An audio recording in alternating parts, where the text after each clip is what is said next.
أعوذ بالله من الشيطان الرجيم بسم الله الرحمن الرحيم رب اشرح لي صدري ويسر لي أمري واحلل عقدة من لساني يفقه قولي رب زدني علما اللهم فقهنا في الدين اللهم إني أسألك علما نافعا وعملا متقبلا ورزقا طيبا اللهم لا سهل إلا ما جعلته سهلا وأنت تجعل الحزن إذا شئت سهلا يا معلم آدم علمنا ويا مفهم سليمان فهمنا اللهم أخلصنا بوجهك الكريم اللهم بارك لنا في أوقاتنا اللهم أيدنا بروح القدس۔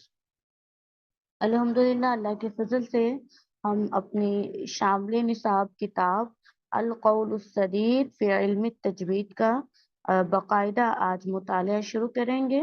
القول السدید فی علم التجوید، علم تجوید کے بارے میں سچی بہترین بات، اور یہ تالیف ہے قاری سلمان میر محمدی حفظہ اللہ تعالیٰ کی، اور جس پہ تقریر جو ہے وہ قاری ہم سب کے ہی استاد ہیں قاری محمد ابراہیم میر محمدی حفظہ اللہ تعالی آمین، انہوں نے لکھی ہے۔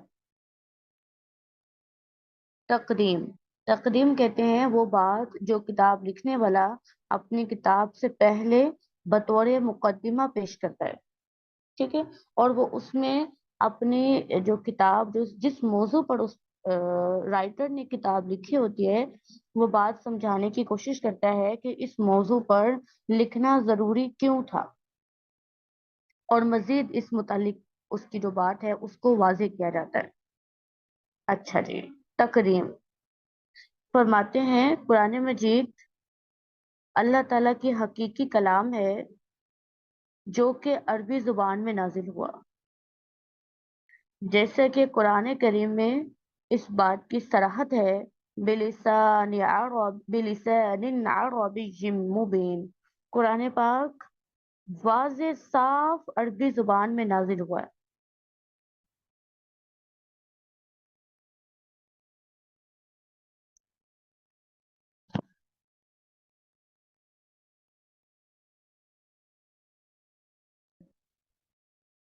اچھا جی، اللہ تعالیٰ نے قرآن کریم کو کائنات کی تخلیق سے تقریباً 1000 سال پہلے فرشتوں کو خود سنایا۔ حضرت ابو ہریرہ رضی اللہ تعالیٰ عنہ کہتے ہیں کہ آپ صلی اللہ علیہ وآلہ وسلم نے فرمایا ان اللہ قرأ طٰہٰ و یاسین قبل ان یخلق السماوات والارض بألف عام فلما سمعت الملائکة القرآن قالت طوبى لأمة ينزل هذا عليها وطوبى لأجواف تحمل هذا وطوبى لألسنة تتکلم بہذا۔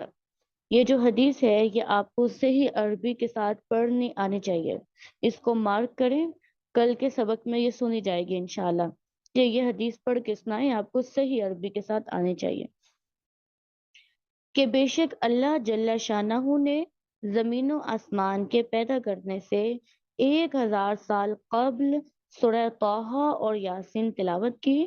جب فرشتوں نے سنا تو کہنے لگے سعادت و عمدگی ہے اس امت کے لیے جس پر یہ نازل ہوگا، اور سعادت مند ہیں وہ سینے جو اس کو اٹھائیں گے، یعنی کہ جو اس قرآن کو یاد کریں گے، اور سعادت مند ہیں وہ زبانیں جو اس قرآن کی تلاوت کریں گے۔ اب آپ یہ دیکھیں کہ زمین بھی نہیں ہے، آسمان بھی نہیں ہے، بات انسان کے ہونے یا نہ ہونے کی نہیں ہے۔ مطلب آپ کہیں کہ یہ تو میرے امی سے بھی پہلے کی بات ہے، یہ تو ابو سے بھی پہلے کی بات ہے، یہ تو دادا یہ بات بتاتے تھے، وہ کہتے ہیں ہمارے بڑے یہ بات بتاتے تھے۔ یہاں پہ انسان کی بات نہیں ہو رہی کہ انسان دنیا میں نہیں آیا تھا تب کی بات ہے، یہ تب کی بات ہو رہی ہے جب زمین آسمان بھی نہیں تھے، ٹھیک ہے، انسان کے بننے سے پہلے زمین آسمان تو تھے نا، تو یہ اس وقت کی بات ہے جب زمین آسمان بھی نہیں تھے اور انسان تو کہیں بھی نہیں تھا، اس وقت بھی قرآن تھا۔ اور اللہ سبحانہ و تعالیٰ نے جب قرآن پڑھ کر سنایا تو دیکھیں ہم جب یہ دیکھتے ہیں، ہم کوئی بڑی اچھی چیز دیکھتے ہیں، ہم کہتے ہیں بڑا خوش نصیب ہوگا نا جس کو یہ چیز ملے گی، بڑا خوش نصیب ہوگا جس انسان کا یہاں پہ گھر ہوتا ہوگا، اس طرح کی ہم باتیں کرتے ہیں، تو اس میں ہمیں بھی ہرس ہوتی ہے کہ ہمارا بھی ایسا ہو۔ تو فرشتوں کو اس بات کی بڑے ہرس ہوئی کہ وہ کتنے اچھے لوگ ہوں گے جن کو اللہ تعالیٰ یہ کتاب دیں گے۔ اور دیکھیں ہمارے لیے کتنی رحمت کی بات ہے اور کتنے اعزاز کی بات ہے کہ اللہ تعالیٰ نے ہمیں ان لوگوں میں شامل کیا جو اس کو پڑھنے پڑھانے والے ہیں۔ پھر اب یہ اللہ نے ہمیں کتاب تو دے دی، اللہ نے ہمیں قرآن دے دیا، اللہ نے ہمیں اس کا امین بنا دیا اور اللہ نے ہمیں سعادت مند بنا دیا۔ اب اس سعادت مندی کا تقاضا ہے، اور وہ تقاضا کیا ہے؟ وہ تقاضا یہ ہے کہ قرآن کو ویسے ہی پڑھا جائے جیسے یہ آسمان سے نازل ہوا ہے۔ اب کوئی شخص قرآن کو پڑھتا ہے لیکن قرآن کو ویسے نہیں پڑھتا جیسے اس کا نزول ہوا ہے، تو پھر وہ سعادت مندی کا ویسے حقدار نہیں ٹھہرتا ہے۔ تو قرآن کو پڑھنے کا حق کیا ہے؟ قرآن کو پڑھنے کا حق ترتیل ہے، اور اس چیز کو اللہ تعالیٰ نے خود بیان کیا ہے جب اللہ تعالیٰ نے جبرائیل علیہ السلام کو قرآن دے کر بھیجا۔ آپ کو پتہ ہے قرآن کے پہلے معلم کون ہے؟ معلم اول تو اللہ تعالیٰ کی ذات ہے نا، معلم اول اللہ تعالیٰ کی ذات خود ہے۔ اللہ تعالیٰ نے سب سے پہلے خود قرآن سکھایا جبرائیل علیہ السلام کو، پھر دوسرے معلم ہمارے جبرائیل علیہ السلام ہیں جو نبی کریم صلی اللہ علیہ وسلم کے پاس قرآن لے کر آئے، اور پھر نبی کریم صلی اللہ علیہ وسلم تیسرے نمبر کے معلم ہیں جنہوں نے صحابہ کرام کو سکھایا، اور پھر صحابہ کرام سے ہوتے ہوتے ہم تک پہنچا۔ تو اللہ تعالیٰ یعنی کہ معلم اول نے جب سب سے پہلے قرآن پاک جبریل علیہ السلام کو دیا تو ساتھ ہی بتایا کہ قرآن پڑھنے کی کیفیت کیا ہوگی، اور اس کے ضمن میں قرآنی آیت ہے وَرَتَّلْنَاهُ تَرْتِيلًا، اور ہم نے اس قرآن مجید کو ٹھہر ٹھہر کر ترتیل کے ساتھ پڑھ کر سنایا ہے۔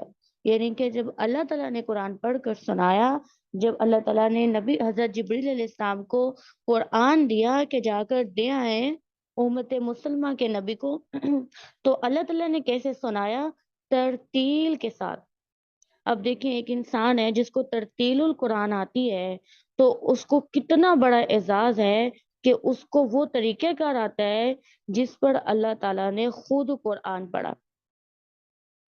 اور پھر جب اللہ تعالیٰ نے قرآن ترتیل کے ساتھ سنا کر ترتیل کے ساتھ نازل فرما دیا، تو پھر اسی کیفیت کی طلب اپنے پیارے پیغمبر سے بھی کی، اور آپ نبی کریم صلی اللہ علیہ وسلم کو حکم دیا وَرَتِّلِ الْقُرْآنَ تَرْتِيلًا، کہ نبی کریم صلی اللہ علیہ وسلم آپ بھی قرآن کو ترتیل کے ساتھ ٹھہر ٹھہر کر پڑھیں۔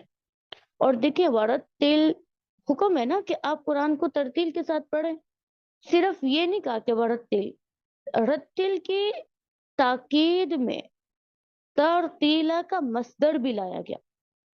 ترتیلا کا مصدر اس بات میں مبالغہ پیدا کرنے کے لیے، اس بات میں مبالغہ پیدا کرنے کے لیے، اور اس بات کو کی مزید تاکید کرنے کے لیے کہ قرآن کو بھئی ترتیل کے ساتھ ہی پڑھیں، ورتل القرآن ترتیلا، قرآن کو ترتیل سے پڑھیں، ترتیل سے پڑھنا یعنی کہ ترتیل سے ہی پڑھیں۔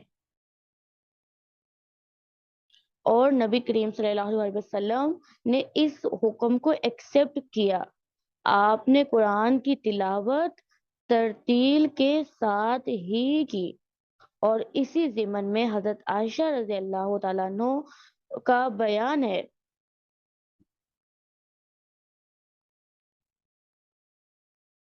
حضرت عائشہ کہتی ہیں کہ نبی کریم صلی اللہ علیہ وسلم قرآن کو ترتیل کے ساتھ ہی پڑھتے تھے۔ اور آپ دیکھیں کہ قرآن پاک سیکھنے میں، قرآن پاک پڑھنے میں، قرآن پاک کا تدبر حاصل کرنے میں، فہم حاصل کرنے میں کوئی جلد بازی نہیں ہے۔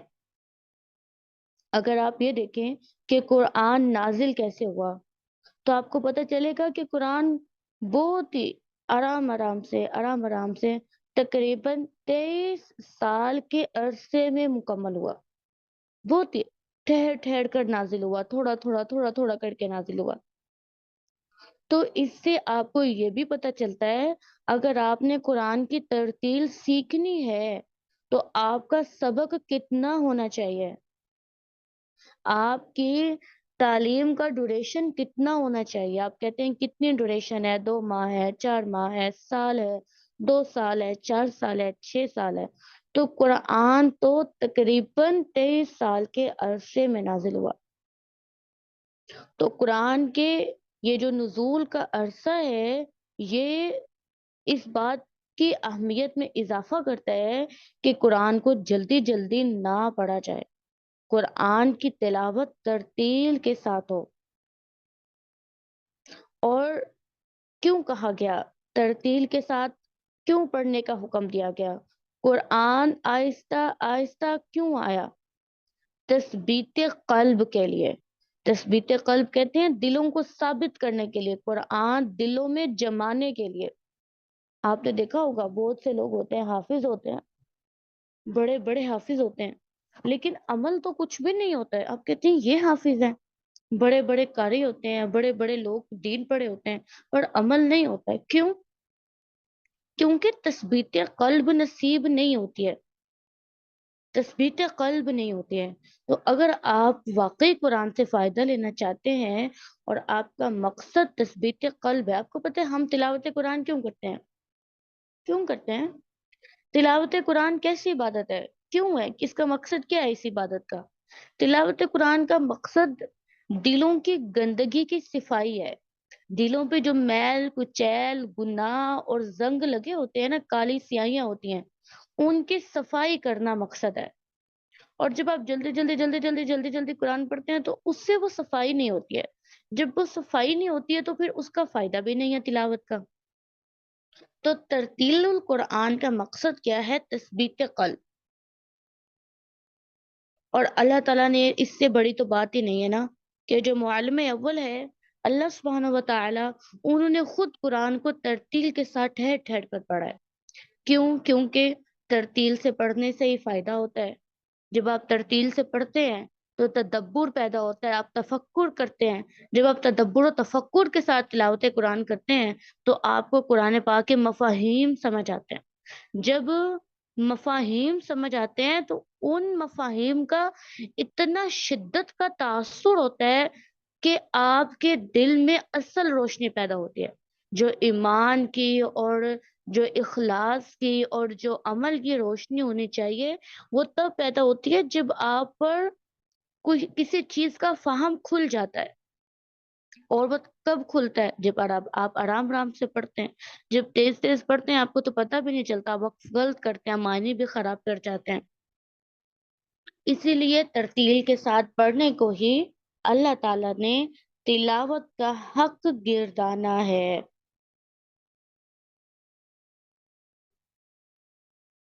تلاوت کا حق کیا ہے؟ ترتیل. اور فرمایا الذین آتیناہم الکتاب یتلونہ حق تلاوتہ. ان لوگوں کی اللہ نے تعریف کی ہے جو قرآن پاک کو اس کے حق کے ساتھ تلاوت فرماتے ہیں. فرمایا وہ لوگ جن کو ہم نے کتاب دی وہ اس کی تلاوت اس طرح کرتے ہیں جس طرح تلاوت کرنے کا حق ہے.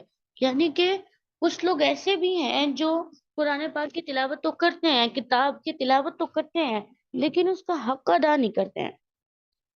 لیکن کچھ اللہ کے خاص لوگ ایسے ہیں، وہ قرآن کی تلاوت ایسے کرتے ہیں جیسے تلاوت کرنے کا حق ہے. یعنی کہ آپ علمی تجوید پڑھیں، آپ عملی تجوید پڑھیں، آپ مشقیں کریں، آپ قول السدید پڑھیں، کہ آپ تحبیر پڑھیں، کہ آپ فوائد مکیہ جزریہ کچھ بھی پڑھیں. اس کا مقصد کیا ہے؟ اس کا مقصد ہے کہ تلاوت قرآن میں سب کچھ ٹھیک ہو. اور ٹھیک کرنے کے لیے پہلی بات یہ ہے بھائی اپنا انداز تلاوت ٹھیک کریں. انداز تلاوت ٹھیک کریں. انداز تلاوت کیا ہے؟ انداز تلاوت ترتیل ہے. تلاوت کا حق ترتیل ہے. Under line this line. یہ آپ کو سوال آ سکتا ہے کسی بھی وقت.